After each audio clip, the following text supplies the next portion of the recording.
Hey everybody, and welcome into Going Public. I am Harry McCullough, joined today by David Ravelett, Executive Director of the Terrebonne Port Commission. Dave, we meet here about once a month when we talk about what's going on with the port. And in your purview, that port starts right there. It's off Industrial Boulevard. You got Thomasy in the front, you got LA Ship in the back, and everybody in between. But you've taken on so much more than that as it goes all the way down to HNC. It's always a big responsibility. But really, without that HNC, it'd be tough to work out of the port. Right? Well, you wouldn't have a port, Right. you know, unless it was only on coastal. But yeah, the Houma Nav is, I look at it as the main artery to the heartbeat of Terrebonne's economy. And when it silts in, our economy goes into cardiac arrest. Right. Okay, so to put a stent, we have to get out there and dredge, okay, to keep the channel flowing and channel open so that we can get the commerce coming in and out. Right. So it's a very important component of our economy. Right, and so yeah, that's where we'll start today, and the HNC, the Houma Navigational Canal. So the status of inland and then the bay dredging. Right, we have two separate projects, I guess, going on right now. One is the inland dredging, which it's been a long time since we've dredged inland, but there are some areas, I guess, probably due to the hurricane, okay, that we had to dredge. So the Corps did a contract, awarded it to Apollo Environmental. It's a 16-inch dredge, the Sandra G. They began production on December 15th, 2022, and the contract has a total of 546 cubic yards, about 8.5 miles of length of channel, but it's non-continuous, so there's spot dredging. Work accomplished thus far through February 5th is only 130,000 cubic yards, and we got 546,000 to remove, and this equates to only about 24% of the dredge volume. They've been working outbound in the vicinity of mile 24 to mile 26. And the contract required completion date of April 19th, but I don't think they're going to make that, neither does the Corps. The progress has been slow. They having a resweep. They dredge, and then the Corps goes in and checks, and it's not deep enough, so they have to go back and resweep, which takes some time. And slow progress was made worse a few days of downtime for repairs due to hitting some rocks in the channel. Estimated completion of the contract now is possibly by the end of May of 2023. And the rocks in the channel are just below mile 24. It caused the cut ahead to be raised over that section. And so they did dredge it, but they didn't dredge to the full depth. And the Corps is going to send a survey vessel out there this week to verify it, check it, find it, and give us some more details on it. Right now, that's all we know. They're using a multi-beam survey and identify the rock field, and they will share the results with us when they get it. So we don't know. Now these rocks, Dave, that's natural rocks, or No, that's no. coming in from other? Somebody dumped them, or yeah, it's probably somebody dumped them there. Right, we don't have natural rocks. No. Here. Our rocks are so small you could blow them out of your hand. You know, it's called sand. Right. And we don't even have a heavy grain sand. Right. So yeah, I take there's two kinds of sandy material. The sand that we get out of the channel is a very, very, very fine sand with a lot of organics. It's black. And when you think of regular sand, and I like to use the analogy of sweet and low and sugar. Sweet and low being the sand we have in the channel, and sugar being the sand that's further offshore. It's a little heavier grain. Right. So a little more durable. Mm-hmm. So that's why they don't use the material that we take out of the channel to pump on the face of the barrier islands, because it's a different type. It's a different type. Although it's very fertile, I've been trying to get them to pump it to the backside so we can enhance the vegetation, right, you know, and strengthen the island. But the islands are migrating. They erode on one side, they build up on the other side, and that's why the Timberlair Island is falling in the channel. It's actually, and they keep curving the channel, but at some point we're going to have to put a barrier there to stop it. when you start, you're talking about mile 24 to 26. You start at like the right where it intersects with the intercoastal canal. That's correct. And you're starting at one and going the other Right. way? Well, no, that's 36. That's mile 36. Oh, at the... Yeah. Oh, gotcha. And it goes all the way down to 0 at the Gulf. I got you. And then it goes out to -3 on the Bar Channel, which all they're trying to do is hit a natural 15-foot or deeper contour, which is a natural, and they got to go out 3 miles past the sea buoy to get a natural contour of 15 feet or deeper, so they dredge out to that point. I got you. So, so the 24 to 26 would probably be probably around Dulac, maybe? Well, let's see. Yeah, mile 12 is at Cocodrie. Cocodrie, right. Okay. So you'd have to go north of Cocodrie. Right. So, yeah, you So- get there. So, real interesting the way they do that. So, the process of dredging is different than the process of deepening?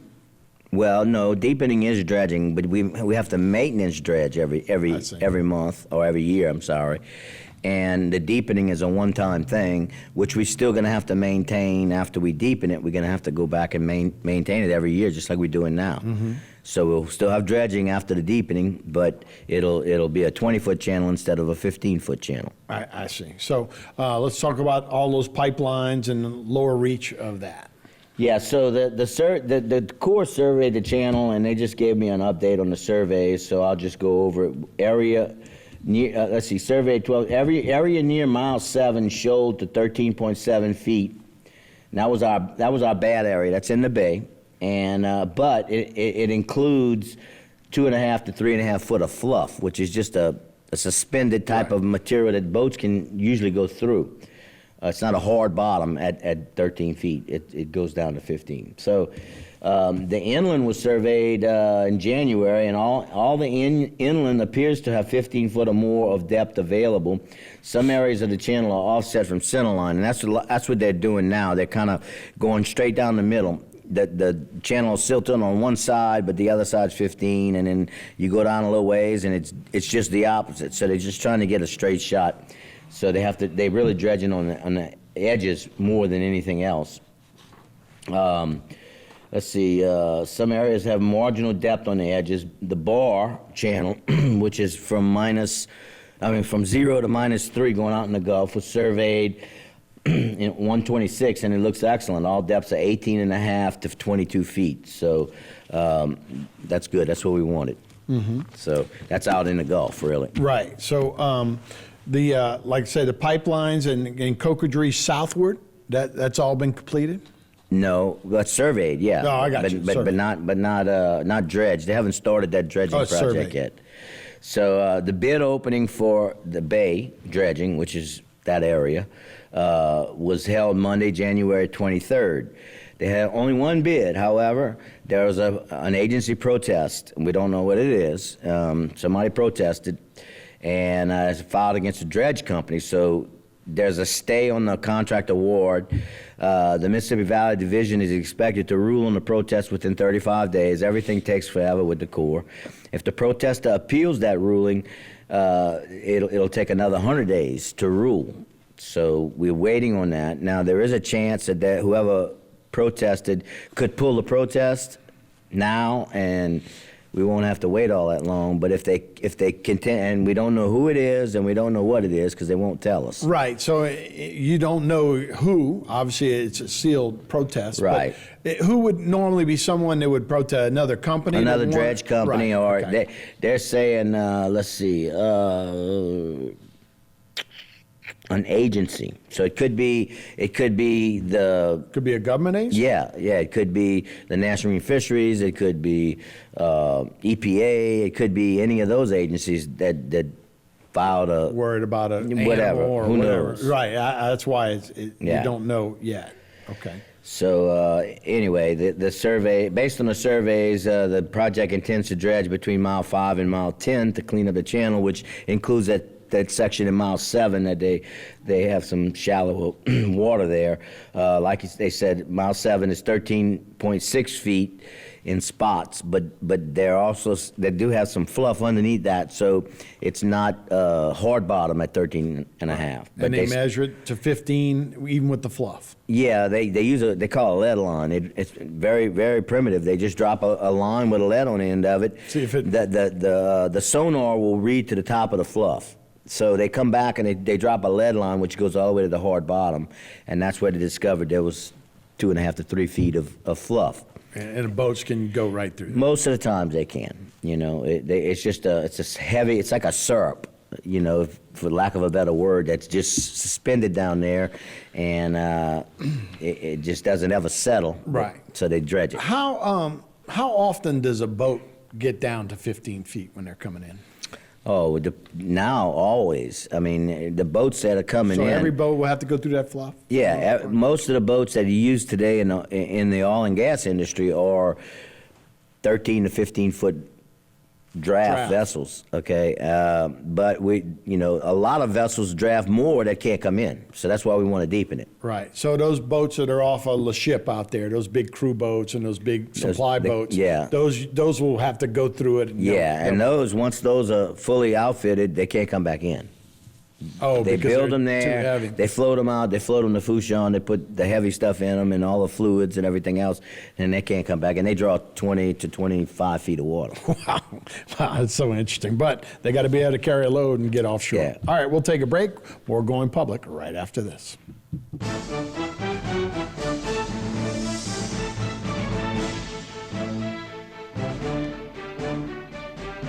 In South Louisiana, storms are a way of life. Every storm poses a different threat, whether from flooding or hurricane-force winds. At All South Consulting Engineers, we help protect our people from these disasters. Before a storm, we work with our leaders to prevent catastrophic damage. After the storm, we help get the resources needed for rebuilding. We have helped our cities, parishes, and school boards recover over $2 billion to rebuild our community. We'll be here for the next one. A new company with a lot of history. GIS Engineering has rapidly grown its brand around an experienced team of professionals. GIS Engineering is a full-service planning, engineering, procurement, and construction management company specializing in coastal protection and restoration, upstream and downstream industrial, and transportation infrastructure projects. Putting people first, GIS Engineering, a new company with a lot of history.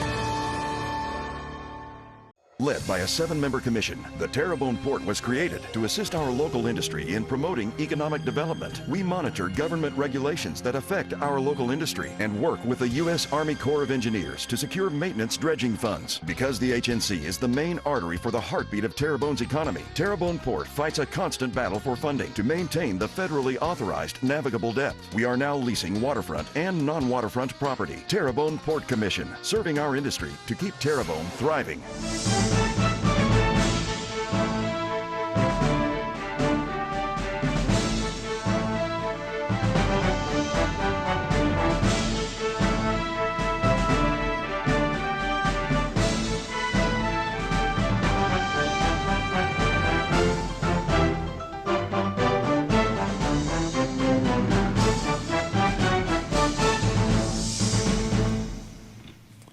Hey everybody, welcome back to Going Public. Harry McCullough here. David Rabelais, the Executive Director of the Terrebonne Port Commission, is with us, and we've been talking about the HNC, which is a Houma Navigational Canal, talking about getting that to depths that we need to get boats and to get economic activities that are happening around the port of Terrebonne for those boats to come in there. We were just talking, some of these boats, you can't even load them down because Right.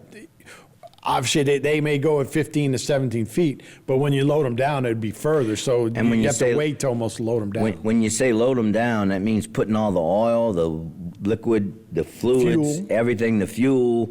It causes them to draw a lot more water. Right. Okay, so a lot of times, like when they build them, they don't fully load them until they get out of the Houma Nav. Right, and then they'll stop at Fouchon and fill up. Exactly. I mean, and those boats, some of those boats go half the way across the world sometimes. I know, we used to, Candies used to have that big tower where they would talk to boats that were in South Africa, by radio. Yeah. And so these boats go across the world, but they got, hundreds of thousands of gallons of fuel, Oh, yeah. which can weigh a little A bit. lot, yeah. So let's talk a little bit about the update. So H&C and the deepening process. So we had talked earlier, the deepening, so there's two things that happen to Houma Ave. Every year we dredge it, we maintain it. Our authorized depth right now is 15 feet. We got approval to go to 20. And that's what we're doing right now. We're preparing a channel to dredge it to 20, which is identifying all the pipelines and everything that crosses the channel, and that's what we're doing right now. So the phase 1 of that scope of work is from mile 12 to the Gulf. So the engineer, GIS engineering, went and located all the crossings, all the pipelines, whether they were live or dead, found them, and it turns out we have 6 active pipelines in that reach to lower. All the remaining lines, which was 17 of them total, 6, so it's 11 of them, they're abandoned, so they're going to require removal or lowering in place. Okay. And that's up to the company whether they actually take it out or just lower it. Right. If they plan on using it again, they'll leave it there. Most of them won't. Only 6 active Only 6 active of 17? of the 17. Wow. So is that unusual that they that they would abandon those, or you think those are something because maybe a downturn or a different way of the Gulf now being more offshore as opposed to having a off the shelf? Would those, do they want to keep them there? They may want to activate them again down the road? You never know, and that's a question that only they can answer.